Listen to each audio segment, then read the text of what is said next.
The GameCube is home to some of the best Mario games ever made. I have many fond memories playing these games with my siblings and emulating some of them in my free time. I love all of the games on this list and I'm looking forward to ranking them. With that said, let's get on to the video. Number 15, Donkey Konga series.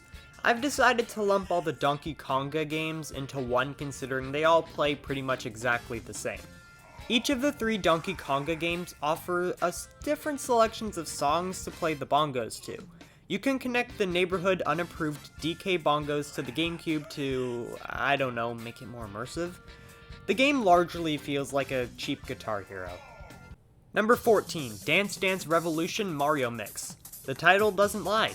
This is just Dance Dance Revolution with Mario themed songs. There's nothing crazy to write home about here. Except for the fact that my boy Waluigi got to be a boss fight. That's freaking awesome! Number 13, Donkey Kong Jungle Beat. This game also uses the DK bongos. Donkey Kong Jungle Beat is a platformer that uses the DK bongos as a core gameplay mechanic. It's surprisingly fluid, all things considered. Number 12, Mario Power Tennis. In my opinion, this is one of the strongest Mario Tennis games.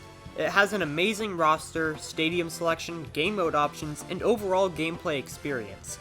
Everything you need in a Mario Tennis game is here, topped up with slick gameplay, and it's a very enjoyable installment all the way around.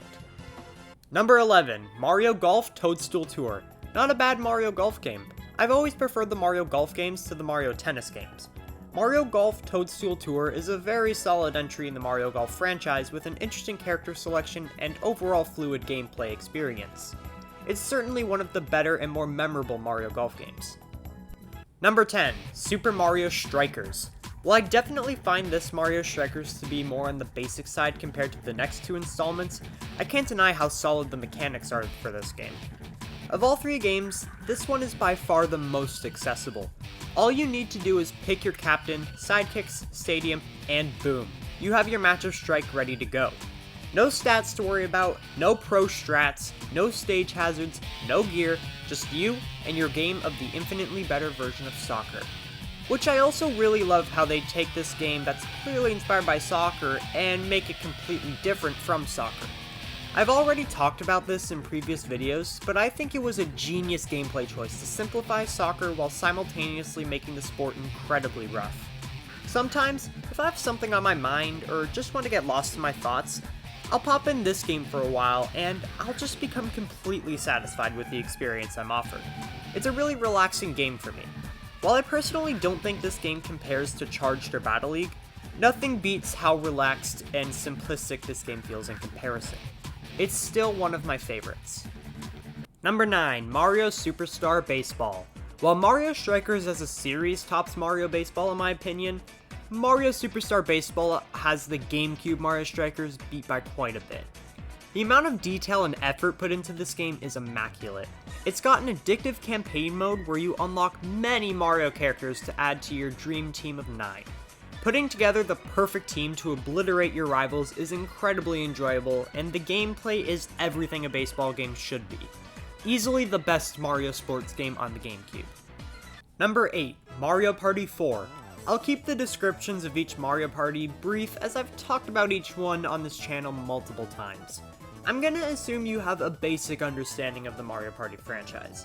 Mario Party 4 was always the least interesting to me out of the GameCube Mario Parties because I felt the boards were a little bland in comparison to the other 3. I mean, the tiles are just white squares. Even the N64 Mario Parties had us walking on more interesting terrain. Now don't get me wrong, I still enjoy these boards immensely. I just don't find them as fun or memorable as the other 3 Mario Parties on this list. However, this Mario Party had an amazing minigame selection, just like the rest of the games. I mean, come on, Book Squirm and Dungeon Duos in the same game.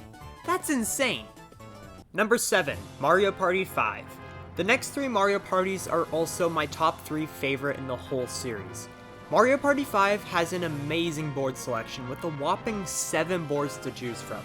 It's also home to my favorite boss minigame, Frightmare.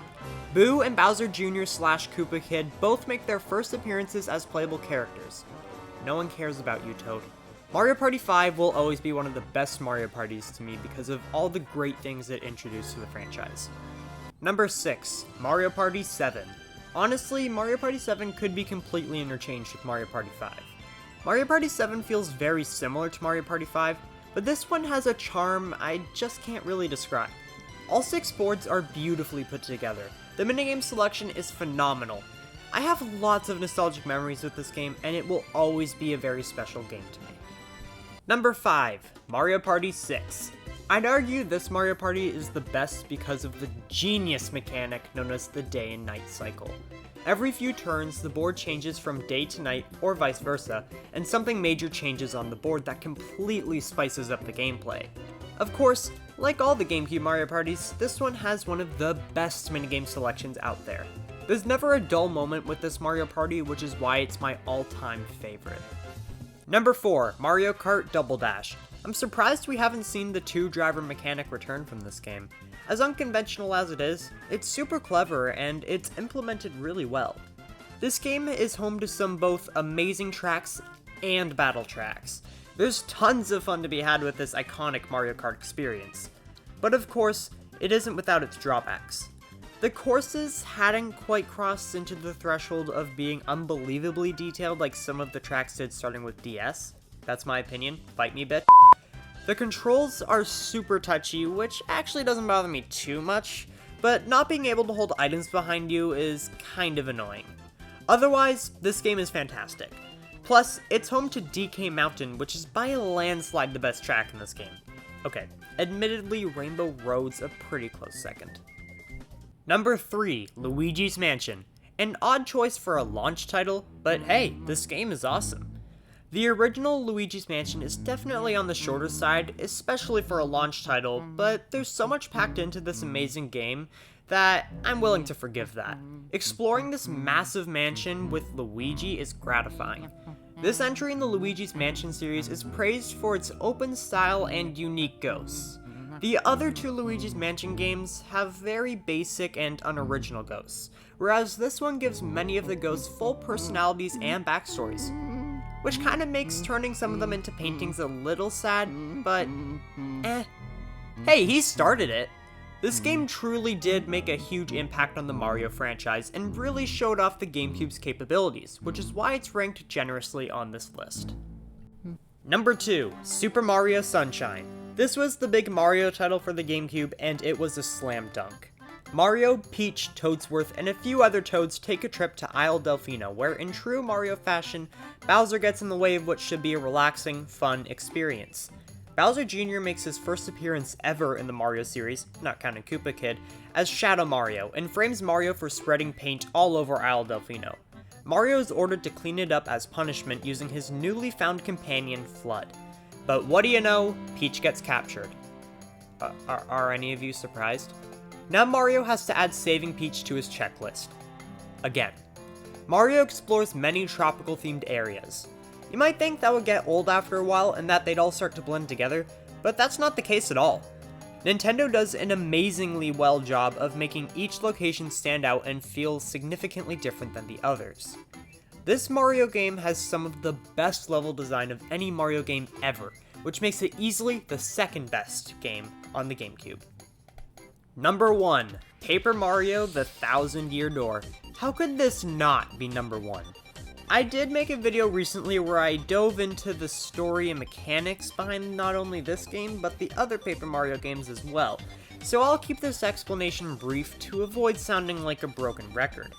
Basically, Peach is kidnapped by X-Nauts instead of Bowser for a change, and Mario has to go on one of his most intriguing and enjoyable adventures to date, exploring really detailed parts of the Mario universe and meeting incredibly detailed and interesting characters that give this game its unbeatable charm. This is not only one of the best Mario games of all time, but it's one of the best video games of all time. And that's every Mario game on the GameCube ranked. Even though I didn't technically grow up with the GameCube, I still have lots of nostalgic memories playing these games with my siblings, especially the Mario parties and Double Dash. The GameCube will always have some of my favorite Mario games ever made.